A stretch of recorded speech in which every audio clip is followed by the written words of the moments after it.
আচলতে এই ব্যতিক্ৰমী এটা বিশেষ জনসেৱা কাৰ্যসূচী গ্ৰহণ কৰা হৈছে। যোৱা দিনবিলাকত অসমৰ মাননীয় মুখ্যমন্ত্ৰী ডক্টৰ হিমন্ত বিশ্ব শৰ্মা মহোদয়ে বৰ্তমান অসম পৰিবহণত ব্যাপক আমূল পৰিৱৰ্তন অনাইছে।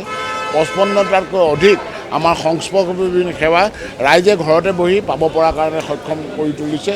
যিটো মানে কণ্টেক্টলেছ ছাৰ্ভিচ, যিটো ইণ্ডিয়াৰ ভিতৰত অসমেই প্ৰথম ৰাজ্য এইটো আৰম্ভ কৰিছে। এই সংস্পৰ্শবিহীন সেৱাসমূহ আমাৰ যান বাহনৰ নথিপত্ৰ বনোৱাই হওক বা নৱীকৰণেই হওক বা বিভিন্ন যিবিলাক ছাৰ্ভিচ আজি টেক্স দিয়াৰ ক্ষেত্ৰতে হওক বা অন্যান্য লাইচেঞ্চ এখন বনোৱা বা আদি কৰি অন্যান্য যিবিলাক তেওঁলোকে অসুবিধাৰ সন্মুখীন হৈছে বা এই ছাৰ্ভিচটো ল'ব পৰা নাই, কিবা অনলাইন কৰোঁতে কিবা অসুবিধা হৈছে, আমি 4টাকৈ হেল্পলাইন নাম্বাৰ মুকলি কৰি দিছোঁ। তাৰ জৰিয়তে ৰাইজে যদি কোনোবা তাৎক্ষণিকভাৱে তেওঁ এই হেল্পলাইন নাম্বাৰ যদি যোগাযোগ কৰে, আমি তেতিয়া তেওঁক সেই য'ত যিকোনো ঠাইতে তেওঁ সুবিধাজনক ঠাইত আমাৰ ট্ৰেন্সপৰ্টৰ টীমটো যাব আৰু টীমটোৱে গৈ পিনি তেওঁক লগে লগে অনলাইনত কি অসুবিধা হৈছে গোটেইখিনি সমাধান কৰি থিতাতে তেখেতৰ সকলোখিনি পৰিবহণৰ যিখিনি নথিপত্ৰৰ কাম কৰি আহিব। ইয়াৰ উপৰি আমি এইবাৰ লৈছোঁ ব্যতিক্ৰমী ব্যৱস্থা, যিটো গুৱাহাটী মহানগৰীত 60টা ৱাৰ্ড আছে। এই ৱাৰ্ডসকলৰ যিখিনি আমি মেয়ৰ চাহাবৰ লগত কথা পাতিছোঁ, মেয়ৰ মহাশয়ে আমাক তেখেতে সকলো ৱাৰ্ডত এইখিনি সুবিধা কৰি দিব। ৱাৰ্ড কমিশ্যনাৰসকলক, সন্মানীয় পাৰিষদীয়সকলক কৈছে যে আপোনালোকে তেওঁৰ পৰিবহণ বিভাগৰ লগত লৈ আপোনাৰ ৱাৰ্ডত যিখিনি আপোনাৰ সমস্যা, যদি পৰিবহণৰ ক্ষেত্ৰত কিবা সমস্যাৰ সন্মুখীন হৈছে, তেখেতলোকক লগত লৈ সেই সমস্যাখিনি এটা ৰাজহুৱা স্থান নিৰ্ধাৰণ কৰক। তাতে গৈ পিনি তেওঁলোকে এটা কেম্পেইন কৰিব, কেম্প কৰিব আৰু এই কেম্পত গৈ পিনি তেওঁলোকে সমস্যাখিনি সমাধান কৰিব। আৰু আজি আমি ডেপুটি মেয়ৰ দ্বাৰা এই কাৰ্যসূচী মুকলি কৰি আজি আমাৰ বহুত দেখিছোঁ আমি ব্যাপক সঁহাৰি ৰাইজ আহিছে, ওলাই আহিছে স্বতঃস্ফূৰ্তভাৱে। আমাৰ ছাৰ্ভিচটোৰ ক্ষেত্ৰত তেওঁলোকে যিখিনি অসুবিধা হৈছে এইখিনি তেওঁলোকে লোৱা দেখা পাইছোঁ। গতিকে মই আপোনালোকৰ যিটো অনুৰোধ জনাইছোঁ, আমাৰ যিটো সেৱাৰ কাৰ্যসূচী, এই বিশেষ জনসেৱাটো ৰাইজৰ মাজলৈ লৈ যাওক।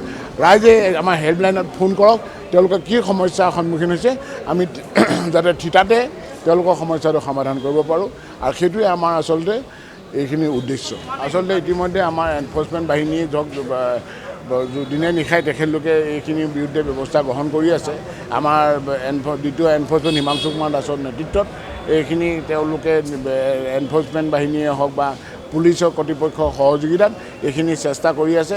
হয়, আচলতে বিভিন্ন সময়ত দেখা গৈছে যে ডাম্পাৰ মালিকবিলাকে তেওঁলোকে এইখিনি কৰে, কিন্তু মই অনুৰোধ জনাইছোঁ তেওঁলোকে ভাবিব লাগিব যে সমাজখন কাৰ, সমাজখন আমাৰ।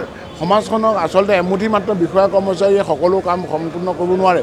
সমাজৰ কাৰণে তেওঁলোকেও চিন্তা কৰিব লাগিব যে মোৰ যদি যিজন চালকক তেওঁ জনাব লাগিব যে তুমি তীব্ৰ বেগত নচলাবা, ভালকৈ চলাবা আৰু গাড়ীখন সঠিকভাৱে লৈ যায়। মই অনুৰোধ জনাইছোঁ। গতিকে আগন্তুক দিনবিলাকত সকলোৱে আচলতে যিকোনো কামত আমি সকলোৱে যদি একাকাৰ নহওঁ, আমাৰ ডেভেলপমেণ্ট কেনেকৈ হ'ব। গতিকে ধন্যবাদ। সকলো সময়তে আমাৰ লগত থকা আমাক বিভিন্ন চৰকাৰৰ যিবিলাক কাৰ্যসূচী ৰাইজৰ মাজত প্ৰচাৰ কৰাৰ লগতে ৰাইজক উপকৃত কৰি অহা সাংবাদিক বন্ধুসকল, ইলেক্ট্ৰনিক মিডিয়াই হওক, প্ৰিণ্টিং মিডিয়াই হওক, আজি এক বিশেষ কাৰ্যসূচী লৈ আপোনালোকৰ মাজলৈ আহিছোঁ। এই শুভ মুহূৰ্তত আমি আৰম্ভণিতে আমি প্ৰভু ভগৱানৰ ওচৰত প্ৰাৰ্থনা জনাই আমি বৰ্তমান সময়ত আপোনালোকে নিশ্চয় জ্ঞাত যে বিশ্ব পৰিৱেশ দিৱস চলি আছে আৰু অসম চৰকাৰেও বৰ্তমান সময়ত যিকোনো সভা সমিতি বা কাৰ্যসূচী লোৱাৰ আগতে বিশেষকৈ এই সময়খিনি এইটোটা গছপুলি ওপৰত কৰাটো এটা নিৰ্দেশনা দিছে। আজি সঁচাকৈ খুব ভাল দিন, মোৰ খুব ভাল লাগিছে আজি ইয়াতে। আমাৰ বিশেষকৈ মই আজি এই মঞ্চৰ পৰা আমাৰ সন্মানীয় সকলোৰে মৰমৰ আদৰৰ আমাৰ অসম চৰকাৰৰ মুখ্যমন্ত্ৰী মাননীয় হিমন্ত বিশ্ব শৰ্মা ডাঙৰীয়াক মই ধন্যবাদ জ্ঞাপন কৰিব বিচাৰিছোঁ। তেখেতে প্ৰত্যেকটো আমাৰ চৰকাৰৰ প্ৰত্যেকটো বিভাগক যেনেকৈ মাৰ্গদৰ্শন কৰি ৰাইজৰ মাজত ৰাইজে বিচৰা নিচিনাকৈ কাম কৰিবৰ কাৰণে তেওঁলোকে যেনেকৈ দাদাই যেনেকৈ আমাক উদগনি জনাইছে তাৰ বাবে ধন্যবাদ জ্ঞাপন কৰিছোঁ। গুৱাহাটী পৌৰ নিগমৰ আমাৰ পাৰিষদসকলকো তেখেত সদায় আমাৰ লগত মাৰ্গদৰ্শন কৰি আহিছে। আমি যদি চাওঁ ভালকৈ আমাৰ প্ৰায় 1-2 মাহৰ মাজত আমাৰ পাৰিষদসকলৰ লগত তেওঁ আমাৰ আলোচনা কৰে আৰু গুৱাহাটীখন কেনেকৈ আগুৱাই লৈ যাব লাগে তাৰ বাবে তেখেতে আমাক মাৰ্গদৰ্শন কৰি আহিছে। আৰু ঠিক তেনেকৈ বাকী বিভাগবিলাকৰ লগতো আজি যি আমাৰ পৰিবহণ নিগমে যি আমাৰ মানৱ সেৱাৰ কাৰণে যিখিনি কাম ৰাইজৰ পদূলিত লৈ আহিছে। তাৰ বাবে মই বিভাগৰ ৰতন দাস ডাঙৰীয়াক ধন্যবাদ জ্ঞাপন কৰিছোঁ।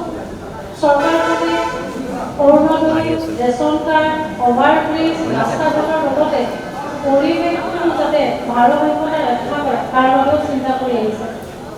সেইকাৰণে আজিৰ এই পৰিৱেশ দিৱস 5 তাৰিখৰ পৰা আমি কাৰ্যসূচী কণ্টিনিউৱাছ কৰি আহিছোঁ।